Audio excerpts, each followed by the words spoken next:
2007. Я никогда его не забуду. Ко мне в руки попала 4-я номерная часть знаменитой серии Resident Evil.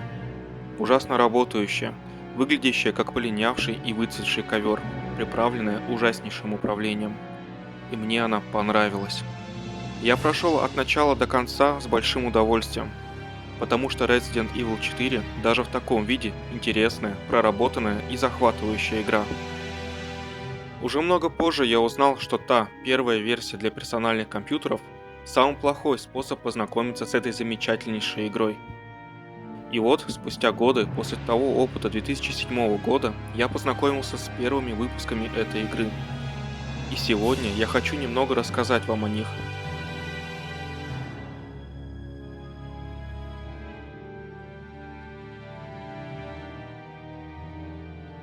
Впервые Resident Evil 4 была выпущена для консоли Nintendo GameCube в январе 2005 года. Это была одна из 5 игр, которые Capcom должна была выпустить в качестве эксклюзива домашней платформы Nintendo в рамках договора Capcom 5. Как мы теперь знаем, выпущено было только 4 игры из списка, и лишь одна из них не вышла за пределы GameCube. Resident Evil 4 как раз та игра, которая не просто перестала быть эксклюзивом Nintendo, но распространилась на большое количество платформ, в том числе и такие, как Ziba.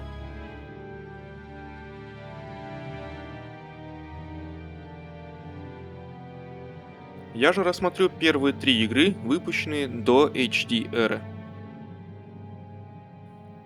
Игра работает на GameCube в разрешении 640 на 448, но всю игру вас будут сопровождать черные рамки сверху и снизу экрана.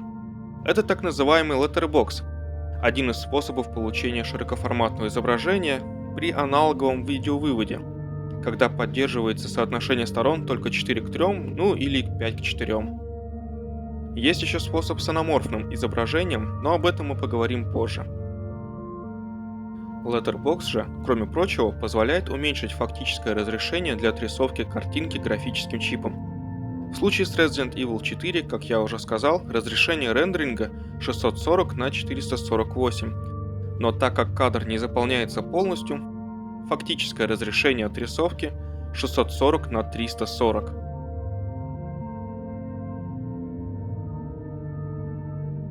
Для удобства просмотра я увеличу изображение вдвое. К сожалению, алгоритм YouTube пережимает картинку, и она выглядит очень замыленной. Но принимая во внимание такое низкое разрешение и то, что апскейлерами изображения я не пользуюсь, можно сказать, что картинка выглядит достаточно четкой. Этому способствуют текстуры высокого разрешения и в целом высокая детализация геометрии и эффектов. Для своего времени, конечно же. Достаточно четкие текстуры земли и травы, множество ветвистых деревьев, густой туман, вороны, летающие с ветки на ветку, неплохая дальность прорисовки и неплохие анимации. Посмотрите, как реагирует на ходьбу, бег и разворот куртка Леона, его волосы и даже подплечная кобура.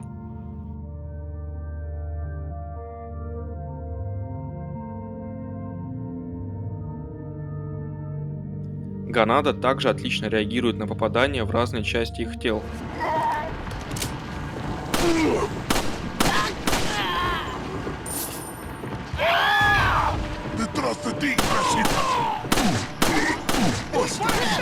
Все это дополняется качественным звуком с высокой частотой дискретизации вкупе с тем, что версия игры для GameCube поддерживает Dolby Logic 2. Все это задает очень густую, визуальную и звуковую атмосферу, которая будет с вами до самого финала игры. GameCube в этой игре смог показать неплохое цветное освещение и неплохое освещение от огня и прочих источников света. Вместе с отличным дизайном локаций это давало на экране очень контрастную картинку, а объемный звук добавлял эффект присутствия и позволял за секунду до смерти осознать, что к вам подкрали со спины злобные гонада и сейчас вы будете схвачены.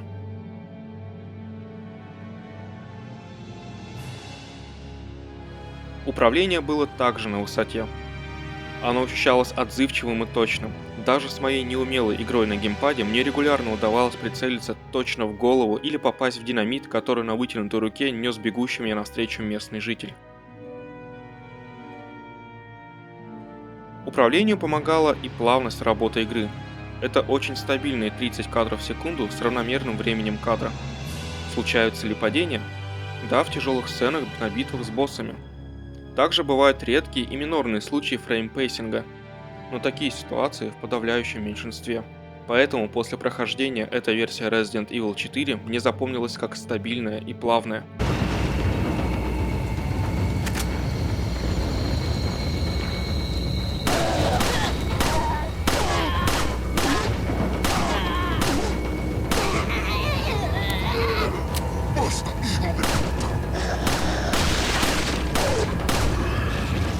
¡Sale detrás de ti, imbécil!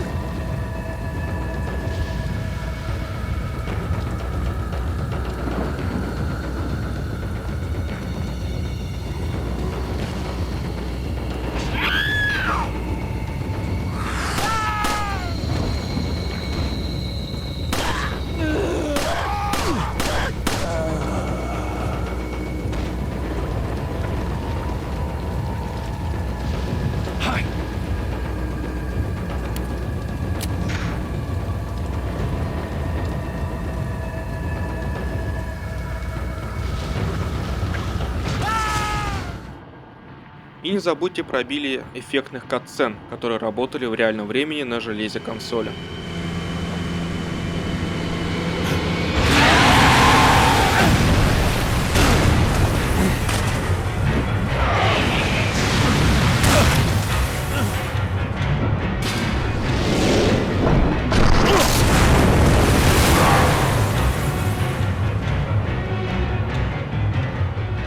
Но это была лишь первая версия игры, которая впоследствии часто менялась в малозаметных мелочах.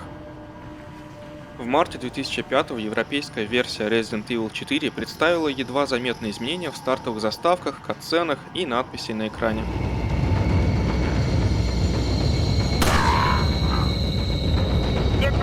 Но уже тогда договор Capcom 5 разваливался, а GameCube, не снискав большую популярность, уходил на покой. И тогда, в конце 2005 года, в продажу поступает порт Resident Evil 4 для самой популярной и известной игровой платформы шестого поколения – Sony PlayStation 2. И этот порт поставлялся с одним очень большим преимуществом перед GameCube версией – дополнительным сценарием за Аду Вонг под названием Separate Ways. По большей части сценарий за девушку в красном происходит в тех же локациях, что и сценарий за Леона. Более того, в течение своего пути Ада не раз поможет ему, что вызовет у игрока дополнительное чувство связи с основной историей. С точки зрения геймплейной же механики, это старая добрая Resident Evil 4. В целом, это очень хорошее дополнение к игре, и если вам понравилась основная игра, то я советую вам не пропускать Separate Ways. Оно проходится часов за 5-6, и вы в нем не разочаруетесь. Самые заметные и значительные изменения произошли в графической и звуковой частях порта.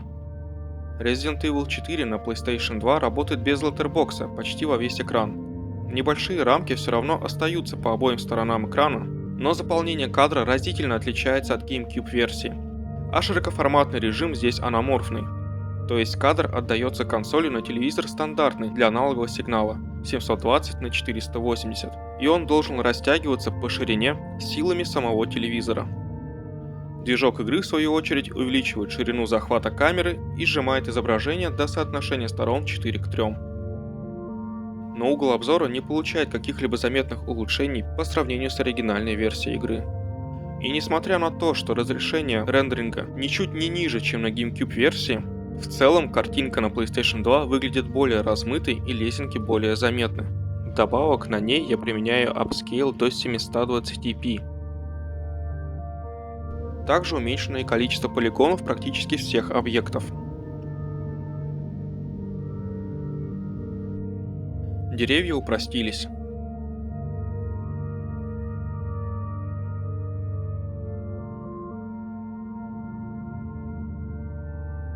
Лица Ганада стали менее детализированными. И не только они. Та же участь постигла и Леона. Упрощена как геометрия его куртки и волос,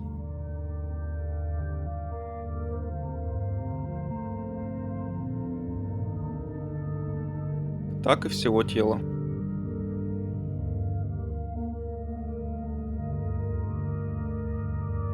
На примере деревьев из первой локации заметно, что порой уменьшается даже количество объектов. Или, например, здесь.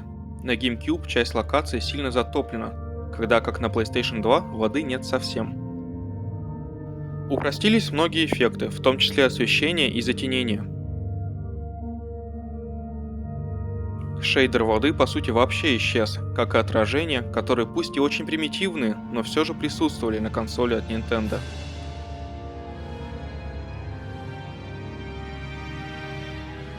Из-за чего Resident Evil 4 на PlayStation 2 выглядит гораздо более замыленным, чем на GameCube, так это текстуры. Они представлены в более низком разрешении, порой разница совсем разительна. К тому же есть небольшая проблема с их фильтрацией. Границы этой фильтрации хорошо заметны на ландшафте при медленном проходе по локации. Вдобавок ко всему, все катсцены больше не обрабатываются в реальном времени. Они проигрываются в виде видеороликов, которые записаны с GameCube версии игры. Это заметно по характерным артефактам сжатия, а также по изменениям графики в этих роликах. Само собой, изменения костюмов в игре в этих роликах не отражаются, и в них Леон и Эшли всегда одеты в свои стандартные одеяния. Также есть незначительные изменения в некоторых заставках, текстах. Но как и в случае с европейской GameCube версией, эти изменения незначительны. А вот сокращения дальности прорисовки на PlayStation 2 порой были очень даже заметны, из-за чего в некоторых случаях появление и исчезновение объектов происходило прямо перед глазами. Из-за всех перечисленных изменений, к сожалению, атмосфера не такая густая и всеобъемлющая, как в GameCube версии. Усугубляет этот эффект и звук. Здесь, как и в оригинальной версии, поддерживается Dolby Logic 2. Но из-за дополнительного сжатия звук становится не таким насыщенным и как будто приглушенным, порой даже до потери эффекта объема. Сравните звук и музыку сохранений.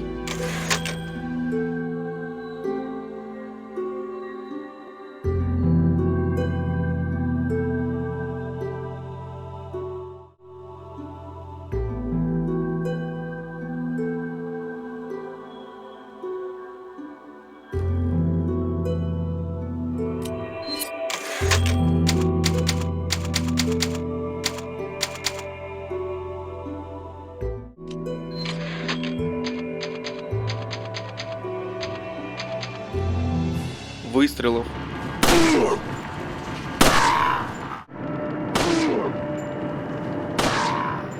И возгласов Ганада.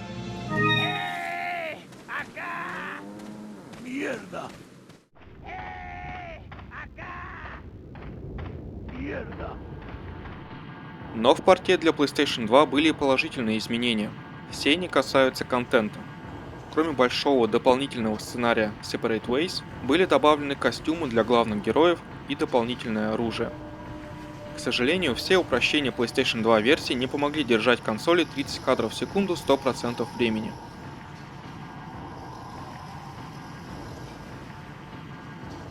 Падения случались и в GameCube версии, но в действительно загруженных сценах, а на PlayStation 2 это происходит просто чаще. Падения все еще достаточно редки и не так продолжительны, но это обидный факт, учитывая множество упрощений в графике и звуке.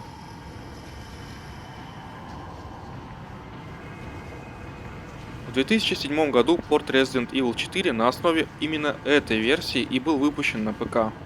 Только туда практически не добавили настроек графики, а управление заметно ухудшили, предлагая целиться на клавиатуре без возможности переназначения клавиш. Работал порт плохо, и в целом о нем лучше вообще не вспоминать. Но в том же 2007 игра вышла на Wii.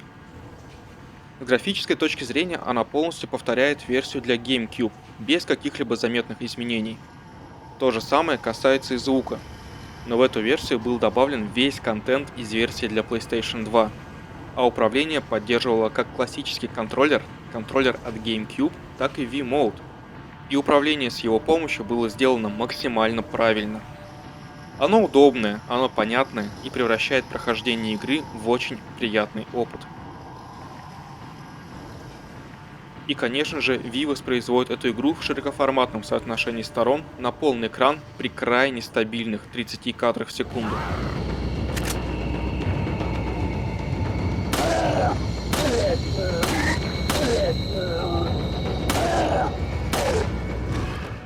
Из всех вариантов Resident Evil 4, выпущенных не на HD консолях, я считаю этот самым лучшим и удобным вариантом.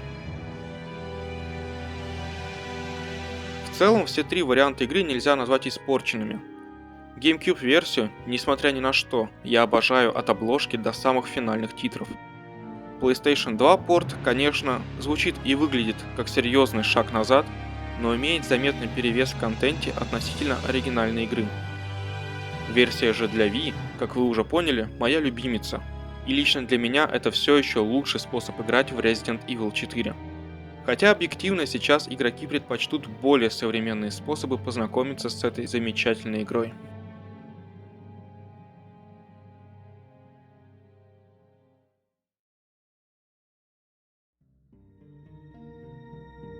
Стоит ли играть и сравнивать какую-либо другую игру серии? Если да, то какую?